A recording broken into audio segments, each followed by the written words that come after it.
Hi, and welcome back to I Could Eat. I'm Mike Eaton. And I'm Andy. And today we're joined by our special guest. It's Chris Faga. Yo, thanks for having me, guys. Welcome. I'm very happy to be here. Yeah, very happy to have you. Very happy you're here, I have heard that you are quite the food guy. I am a food guy. I was a chef for years. Which scares me because you're not shaped right. There's Well, not enough of you. I'm not a chef anymore. Yeah, that makes sense. Were you big when you were a chef? I actually lost weight because I was biking 10 miles to work every day. You fuck! And then just being on your feet all the time. Like, you ever work, like... Chris, it's funny you said was. You still bike, right? Every time I'd see you at Gas Digital, you'd be walking in with a chain around your waist like you were in fucking Mad Max. Yeah, when I first started comedy, I actually stopped riding a bike for a while because I didn't want people to think I was a dork, and then COVID happened, and I was like... And I got fat again. There's a video of me chugging beer with Badlands Booker, and I, like, reposted it and was like, oh, I got fat right before COVID. But hold up, because that's first off, that's our word. What do you mean by fat? You mean like... I was 300 pounds at my fattest. No, okay, Yeah, all right, yeah, cool. yeah. And then, like, probably right before COVID, I probably got up to 260. This is the lightest I've ever been. Okay. Like, so when I first lost weight, my goal weight was 200, and I never got lower than 205. Wow. And then COVID happened, and once they closed, because I was never, I'm not an eat-at-home guy. Mm-hmm. I'm a, like, when I was doing comedy started, I would, like, be snacking all over the city. Yeah. Like, so, like... It's half the fun. When I got passed for, like, late night at the Strip, there was a bar called Ethel's that had $5 cheeseburgers with, like, roasted jalapenos that they did in-house. Yeah. And, like, it was just, like, a good $5 cheeseburger, so I'd go in there after a terrible late-night set and just crush 2 cheeseburgers and 4 Bud Lights. Yeah. And I was doing that 3 times a week, plus by, like, my show on Mondays, there was, like, an old couple that ran a skewer cart, and I'd get 4 skewers, and then I'd get, like, a slice before I went home. So I was just, like... And I wasn't biking. I was taking cabs everywhere, so I was just getting fatter and fatter and fatter. I like that too because I've done a bunch of shows, had a lot of car rides with Chris, and he's told me about too. He does the exact opposite too, where he'll make a huge vat of cabbage and shit. Oh yeah. And the arguments you told me you had with your girl, we can cut this out. Oh, no, we can leave it in. Well, no, you were like, he just told me he had arguments where he'd be like, "No, I'm gonna make this cabbage. Will you eat it?" Yeah. Because I don't want all this cabbage sitting in the fridge if you're not gonna eat it. It's true. I'll make like a giant vat of like a vinegar-based coleslaw just to have like steamed chicken on the side. Yeah. But just because it's easy and cheap. Because when COVID happened, I grew up so fucking poor that I just went into poverty mode. Yeah. I started making giant vats of like stew and like rice and beans and shit. I'm like, I don't know when everything's gonna open back up and I can make money again. They're burying people in Central Park. Yeah, I was like, I don't know. There's a fucking aircraft carrier full of dead bodies, apparently. I don't know actually what's happening. Because New York, everything was kind of bad. Yeah. And like, so I'm sitting there going, and I just went into full poverty mode. And she had to go to me. She goes, "Chris, you're fine. In between these big vats of food, can we do a couple of different meals? We do like 3 different dinners." And she had a very calm conversation with me because she knows my psychosis about like drinking and food is nowhere near my psychosis about being scared of being poor. Yeah. Like, so it's like, because that's how fucking shitty Irish poor I was when I was a kid. And I'm like, I'm not going back. And if we gotta be poor, I'll make the cabbage. yeah, I'll make the fucking cabbage, but we'll still have a nice apartment. Yeah. Like, you know what I mean? And we'll be able to go on vacation. You know what I mean? Like, it's like that kind of shit, dude. Chris is like, "I'll eat cabbage in my Bentley if I have Yeah. to." Dude, I will fucking eat cabbage in the Lambo. Man, it's... Dude, that's gotta be your mixtape, "Cabbage in the Lambo." Yeah. Man, yeah, I didn't grow up poor, so I wish I had. I could tell, Mike. I wish I had. It would be so good for me because like money doesn't ever. I don't ever. I am poor now, but I don't ever think about it. Yeah, of course, because your parents are gonna die and you're gonna inherit their money. God, I wish they don't have anything for me to inherit. Really? They burned through it all, dude. I'm screwed. Your parents suck, dude. Yeah, dude. I have to love them for them now. I can't even love them for their money. Wait, you didn't get character, and you're getting no money at the end? Yeah. Oh man, that sucks. Yeah, dude, I would way rather have switched off. I would way rather grow up poor and then be rich now, and then I get to have, a tough upbringing that builds a backbone. But instead, I had a soft, easy time where I learned to be a fat bitch. I actually like you because we've never had this conversation before, but you're not one of these guys who like clearly is not a guy who grew up poor who acts like they did. Yeah. Like I knew a girl, my buddy went to college with a girl who, she tried to tell me, like, we didn't have that much money growing up, and I just literally went, "Katie, your dad has a Golden Globe. Do you think I don't know that?" And she was like, "Oh, you know that." That's psychotic. That's actually psychotic. Yeah. And for being an executive producer, not for being like an actor. Yeah. Dude, I think like one of the things I realized when I got to LA is that there was a difference between like rich and wealthy. Okay. It's like, because where I grew up, it was a lot of rich kids. It was a lot of people whose parents made mid six figures and had a nice home. Okay. That was it. Like, they took a vacation, but they didn't have multiple properties. They had $1 million house. Solid middle class. Yeah, very upper middle class. Yeah. And then you get to LA and you meet people that are like, I'm so poor, we only have like 3 houses. And they have a $7 million mansion. And it's just like, they're whipping an $80,000 Beamer and they're 19. Yeah. So we had a bunch of the kids with the nice cars shit, and like my first car was a 96 Jaguar XJX or XJ6, and I got made fun of and clowned constantly because I had a 10-year-old Jag, and everyone else has their brand new Beamers and Benzes and $70,000 pickup trucks. And I'm like, look at this fucking loser with an old Jaguar. That's what the help drives. It's like, that's crazy. Yeah, it's all about perspective, and then you like actually meet other people. Yeah. And they're like, no, it's actually sick you had that Jag. Yeah, dude, it was awesome, and I never even appreciated it. Yeah, Jaguars are dope. I mean, the electrical systems are dog shit, but who gives a fuck? Dude, you were talking about how like you're like, I'll never be poor again. I have a complete different motivation because no matter what happens to me, I could always just get a warehouse job and be a manager in 5 years. Yeah, that's fine. But like that doesn't give me enough of like, we gotta get this done. Yeah. Like, yeah, I could actually just quit this and have a pretty good job. I'm literally thinking about buying a laundromat right now that's already money. Like my business partner in another business was like, hey, this old Asian couple on Flatbush is selling this laundromat. This is how much money it makes. You want to go in on this? And then I came here to see my buddy who grew up poor. I'm staying with my buddy who grew up poor, who is like doing pretty well right now. Yeah. And I'm like, you want to go in on this laundromat? And he's like, kind of. Yeah. It's the most poor guy turned into a guy that has some money purchased that you could buy is a laundromat. It's also going to be so funny when you start showing up at bars and paying for drinks with a bunch of quarters. Yeah, dude. You're just tipping like. I'm like, guys, let's go to the arcade. You just get a sack of coins that dent the counter. You're like, drinks on me tonight. That's actually what my business partner said. He goes, we have to upgrade the machines because they still run on quarters. Yeah. And I was like, I kind of don't want to. No, dude, tap to pay rips. Yeah, that's the upgrade. Trying to eat.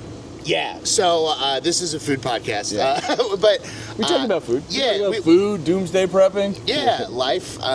So I got obsessed over the summer with smash burgers. Okay. And making one because a friend of mine told me, think about who's making most smash burgers. It's minimum wage people with a room temp IQ, and they're able to make a perfect Maillard reaction with the big crispy edges. Yeah. And you just need the right iron plate, right? Yeah. So I was flummoxed because I was trying to do it in like just like a nonstick pan. Okay. And it was shit. And then I got a cast iron. And then the problem is that I was using too big of a patty. I was thinking normal burger size. You were thinking fatso size. Yeah, so I got into quarter pound thinking that would be good, and then that's still too big. You got to go less than that. And you really got to smash it on there. And then I got one of those weighted cast irons to put on top of it. And then I learned about not putting pepper because it burns on the cast iron. You just use salt when you do it, and you use pepper after you flip, and then the water to steam it to get the cheese to melt. And I got to what I would say is like an 8 or a 9 out of 10. Okay. But what I found is that the places that have a big flat top that's already seasoned and they've got their meat supply figured out and they've got to connect on the good potato buns, it's just so much better. And there's like 8 places in Austin here that are very good, and some of them are great and some of them are not. This place I love because it's reasonably priced. Okay. It's an incredibly simple menu. Okay. You can get a burger and you can get fries. And you can get a single, double, or a triple, and you just pick what you want. And it's at a nice brewery. We got a good outside seating area. They got a $2 Kolsch on Mondays? Yeah, dude, $2 Kolsch. You can't beat that. So we're going to go and try Patty Palace. Fantastic. Can I give you a tip on the cast iron? Yes, please. If you get a high-quality induction burner, just one. Yeah, just one of the little plug-in ones? Yeah, but you get like a restaurant quality one, but the one that plugs into a regular wall outlet. Yeah. The cast iron will work on the induction without a plate. And then you can get a super even heat, more so than with flame. Yeah. Like, because I'm sure you don't have like a Vulcan, like you don't have like a crazy. I have a dog shit electric stove top. Oh, if you have first of all, if you have the cast iron, get some good induction stuff, because I use that, when I built my commercial kitchen. Yeah. I didn't want to pay for venting in New York City because it's insane. And like I had a guy, so I just did everything electric, and we like literally had an architect say it was a prep kitchen, and that there was no hot food. Awesome. And like, yeah, I got homies that do good things. Yeah. And so like when I was running the kitchen, but like I was like kind of resistant to it, and then I started using the really high quality convection and the high quality induction burners. And you can get singles that plug in that are really good. I'll see if I can find the fucking make and model, and I'll send it to you. But like the even heating and how fast dude, just being able to boil water for pasta, so much, especially if you have like dog shit in an apartment in Austin Electric. Yeah. I'm sure it's fucking shit. Oh, dude. I thought we were against libs here. What the hell are you guys doing against these folks? Dude, no, Austin is gays with guns. That's what it is. No, I'm starting to realize Chris really needs his own version of the bear. Because in season 2 is when they were doing all the different, getting the regulations done or whatever. Just Chris being like, nah, here's what we gotta do. Dude, you're the otter. I'll tell you. I like it. I'm never gonna step on that. Let's get some food. Terry Black's that hangs out. Oh, she's beautiful. Look at her. Yeah. I like a good crisp. Yeah. Oh, wowzers. These are really try some.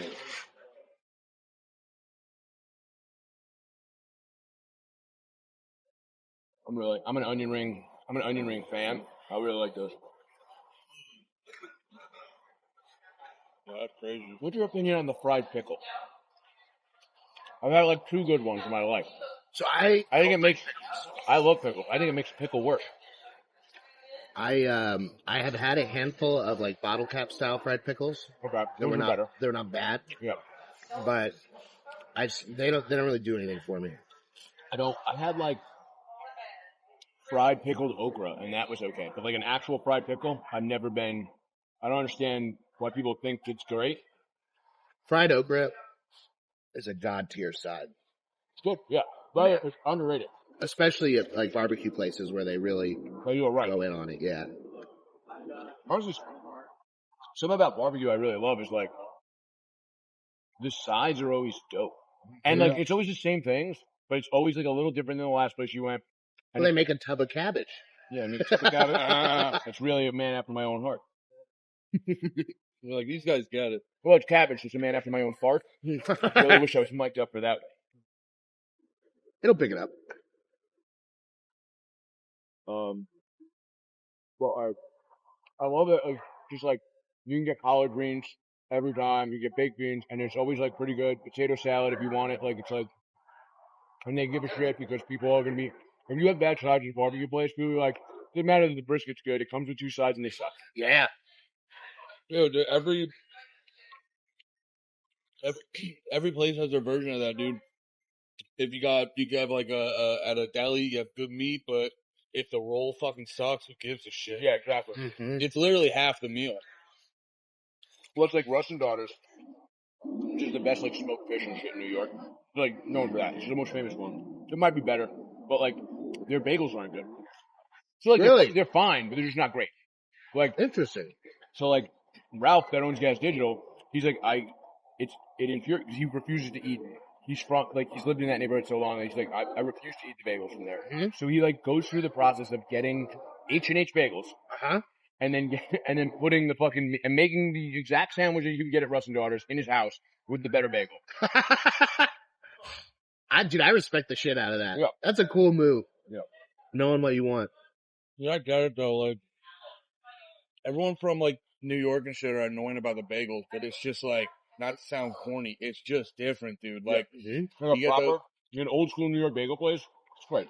There's a culture about it. How do you feel about sweet cream cheese? Really sweet, like cinnamon, like strawberry, or it's not a cinnamon raisin bagel. If that's what you're in the mood for. If you're in the mood for a fucking donut, go ahead. I knew it. I knew there was going to be spite in the answer somewhere. Dude, I love the. If you want a fucking donut, go ahead. Yeah. If you want to fucking ruin your fucking day, go ahead. I mean, it's your life. Oh, you need a sweet. Might as well just suck a cock to start your day. Yeah, it's a free fucking country. You want to ruin your day? Have fun. The best way to answer a question. It's the most libertarian answer. Well, it's like I don't mind if you're a jerk off. Is all I'm saying. Yeah, it's a yes while being like absolutely not. Yeah. It's This Special special sauce? sauce is good. Yeah. Yeah, it's good. I like that they got I love this. This is a perfect hangover meal, by the way, guys. Thank you. Yeah, this is absolutely. actually fucking perfect. Well, dude, and like this is a perfect amount of food. I got the double with the fries combo, $15. I thought about the fucking, and for people who are just watching this on the internet, takeout here is fucking expensive.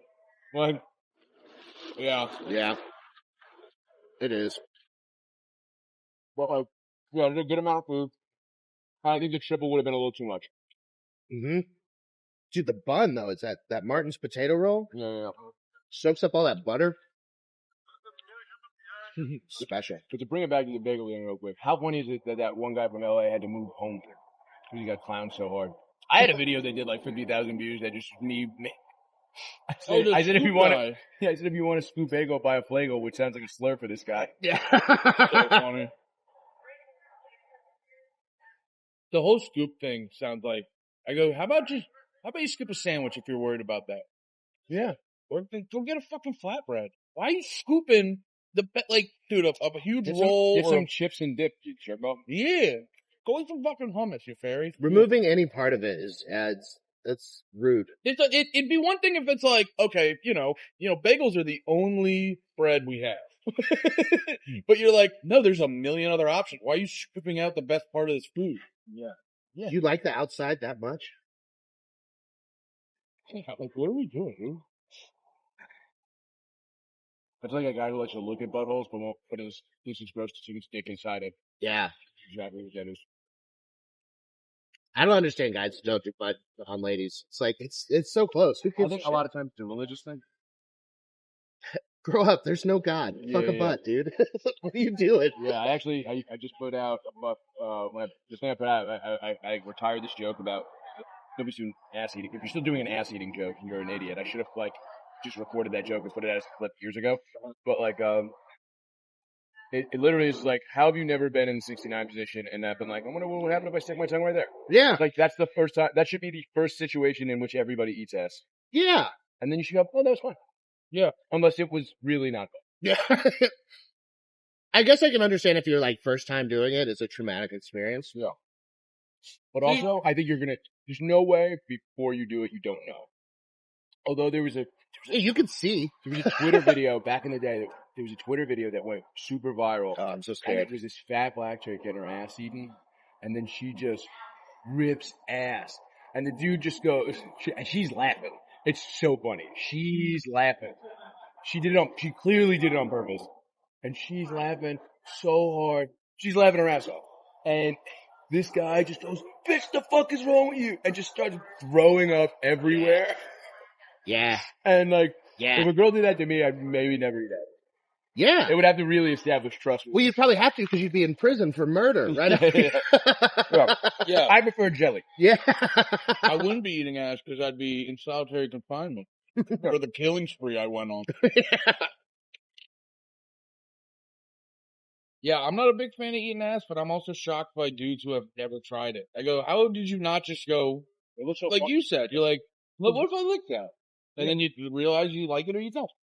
But the fact that It's you really all never- about the girl like that. Yeah. What? It's the same thing to me. Yeah. If she's super down, then it's like, yeah, cool. Oh, dude. I found a new button I can Short push. of Yeah. That's really it. short of like pegging, if a girl's down, there's very little I wouldn't do. Yeah. Yeah, because here's the thing. There's no way to slickly get into pegging. There's No. an apparatus that has to be placed on. You know what I mean? You can't see what's going on back there. Yeah, like have you ever like done a warehouse job and you have to put on that thing to go up in the lift? Like it's like that. I've never done a warehouse job, but I have had to put on the harness. The thing. harness. I have a scissor-less certification. Certified lesbian. But no, the harness you got to put on to go up into a lift. Oh, like that's what I feel like putting on the strap-ons, like, so you don't just ease your way into getting pegged. It has to be like a whole to-do. Yeah. Well, and you have to go and purchase the accoutrement. That's the thing. If a girl's choke me, you just go, okay. Mm-hmm. And also, yeah, if you already got it, you're like, I don't know. Yeah, that's scary. I was just telling Andy. Who have you been in? Yeah. Onion rings are so good. Oh man. I always because they're not like readily available most places, Yeah. so I constantly forget I like them. The two best roast beef places in like deep Brooklyn had like awesome onion rings. So I bet I dig the onion rings to some kid. Yeah. Actually, if you guys ever both are in New York at the same time, we should go to Brennan and Carr in Sheepshead Bay and do this again. Yeah. I'm in. So you like it's like roast beef. It's like a couple items. It's like one of the oldest running places in New York. Mm-hmm. There's pictures of it when there was nothing else on the road.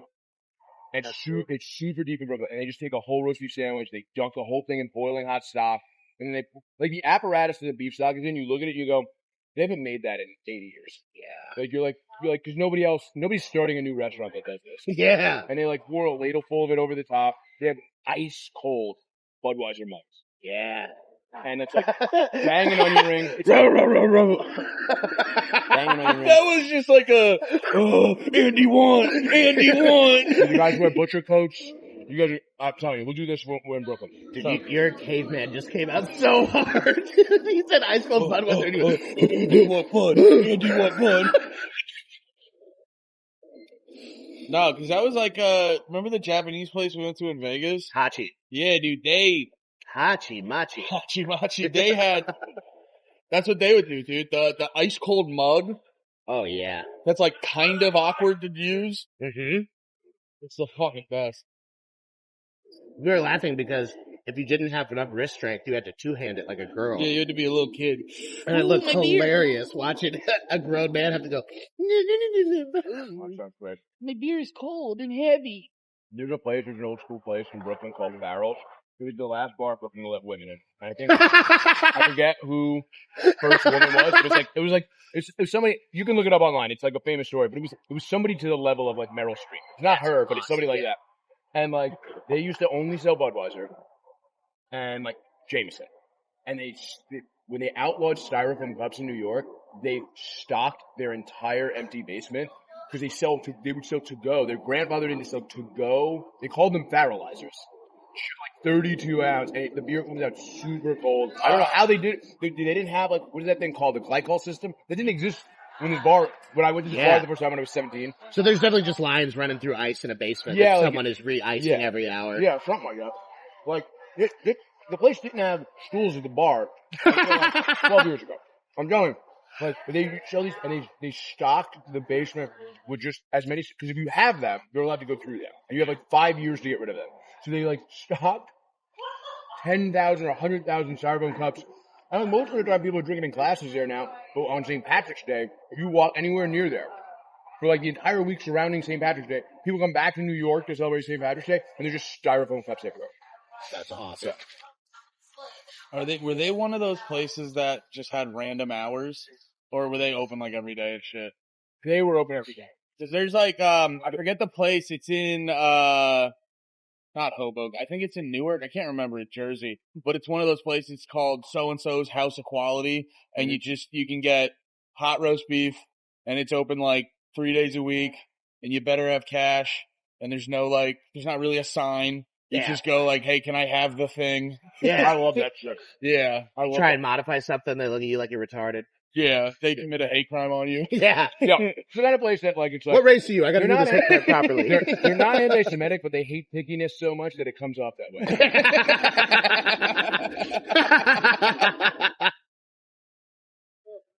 It sounds like they're mocking us. The way that they laugh immediately after.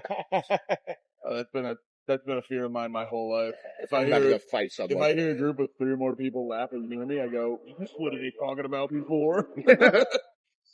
We had a long conversation yesterday on a podcast about how Andy doesn't want to be able to read minds. All right. Well, I don't know if any of that last part picked up, but we That's just fine. finished. I maybe don't want people to know that part. Yeah. But we just finished some delicious burgers, fries, onion petals. I mean, it was just about perfect. What were you guys' thoughts? Absolutely. I loved it. Chris one of you guys was mentioning the two patties was the perfect amount. Yeah. I actually I got the two I think patties. a third would have mushed out of the bun a little bit, and you want that soggy bun. You don't want extra bun. And you want a good balance. You want like the burger to be kind of 50%, and then everything else to take the other 50%. Yeah, I got that burger. I got the basket of fries. I don't feel like most of these I want to go home and take a nap. I don't. I'm gonna because I'm hungover, but it's not gonna be the burger. That's what's gonna make me take a nap. Yeah. And but no, I'm big on like not like. Because everywhere you go in America, they're always giving you way too much fucking food, and and you I feel can't. obligated to eat I it. can't help but finish all of it. Yeah. So I'm really big on portions. That was perfect, and also too, a lot of times with the smash burgers, you kind of like cook them in the grease and stuff. Yeah. They can like. They feel a little heavy, and then you have that like greasy feeling. Yeah. That did not feel like that. That felt very clean. For like because it's early in the day. Oh, that's a good point. Yeah. But yeah, that was fucking great. The sauce on the side was great. The onion petals were super good. Yeah. And the sauce was good. The fries and were good. I always make this point, not a big pickle guy, so when I eat the burger and the pickle is like just sitting in the background like that, it was fucking on point. Well, the pickle for a burger like that, which is like a smash burger, and they use like a fattier thing just to get it more crispy. Mm-hmm. Like you want even if you don't like pickles, I can't imagine you don't want a little acidity to cut some of the fat down. You know what I mean? Like, yeah, it's like. I got the acidity from the sauce, because I didn't know pickles, no onions. Okay. Because I'm a little girl. Okay. And I have to modify my sandwiches. Okay. I don't know what it is. Is pickles your like little kid hate food and you just still hate it? Legitimately, the very first time I went down on a girl, it tasted like pickles. And so when I was real little, Dude, I'd marry that bitch. Yeah. You know, I was the 2017 New York Pickle Day pickling champion. But it would say that you asked it like I would know that. You know that I'm the fucking pickle champion? Yeah, it's literally in my comedy bio. I put it on my resume. That's awesome. How many pickles you got to eat to win that? No. You boof 'em. I made the pickle. And pickle making. A bunch of professional chefs judged, and I won. I'm the pickle king. Oh, That's you're literally the pickle king. I'm literally the champion. So I would. My mom would take me to like McDonald's drive-through as a little kid, and I always get it plain and dry, just meat, cheese, nothing else on it. And it's McDonald's, so they would fuck it up 90% of the time. Yes. And no matter how hard you try to scrape a pickle off, A McDonald's burger. Yeah, it's still in those there. you could have just picked right off though. Did you see that they were like kind of like placed on top afterwards? Like the McDonald's burger, I almost feel like they do that on purpose. First of all, those were thick enough where you can get a good grip Yeah, the on them. McDonald's ones are super thin, so they kind of like melt into the Yeah, roll. Yeah, they congeal into the burger, so Yeah. you'd take them out, and then you'd still have this just like sour, fucking gross trash water taste. They're so thin that they're almost translucent. Yeah. Also, those weren't bread and butter pickles. That was like something else. That was like a half sour or something. Okay. And like that makes a difference. Like a sweet pickle is fine on a burger, but like I like when there's something a little different. So what's very weird is I love vinegar as a flavor. I like almost anything that's done with You are a vinegar is douchebag. base. Yeah. But I've tried pickles. I keep wanting to like them, and every time I try them, there's It's just so like weird. some little Do you tiz like in my a brain. fermented pickle? Do you like a kimchi shit? No, I hate it. Really? It makes me gag. So weird. Oh yeah, Yeah. I had kimchi for the first time the other day. Not a fan? Not a fan. You gotta try. Oh, if Korean you don't like farts, pickles, you're not dude. gonna like It's- it. yeah. See, I'm a. Dude, I would bottle some Korean lady farts and just walk around whipping them. I don't give a shit. What the fuck are we talking about?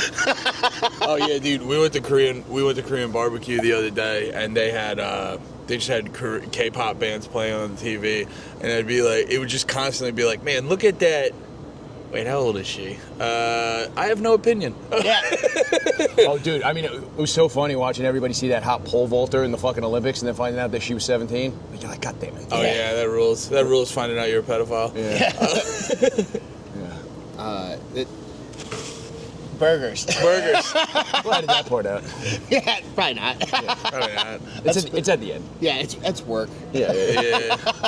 You should see this stuff. What was the when we went to get ramen? Oh yeah, I said sorry for leaving shadows of people in your country. Yeah, so it was actually insane. It was actually fucking crazy. You ever read the New York Times piece about the guy who survived both bombs? Oh yeah. He like left one and went to the other. The only verified case. Do you know this story, Andy? Yeah, we talked about it in HSR. Oh yeah. And then we started making Friday Hiroshima references. Yeah, I was very proud. You of just that. got blown the fuck up. 100%. I was very proud of those riffs. Yeah. I love it. Oh man, that's fun. That's another one of those movies I haven't seen. Hiroshima? You should. Yeah. I made a vape flavor when I was on making. Friday, really? Yeah.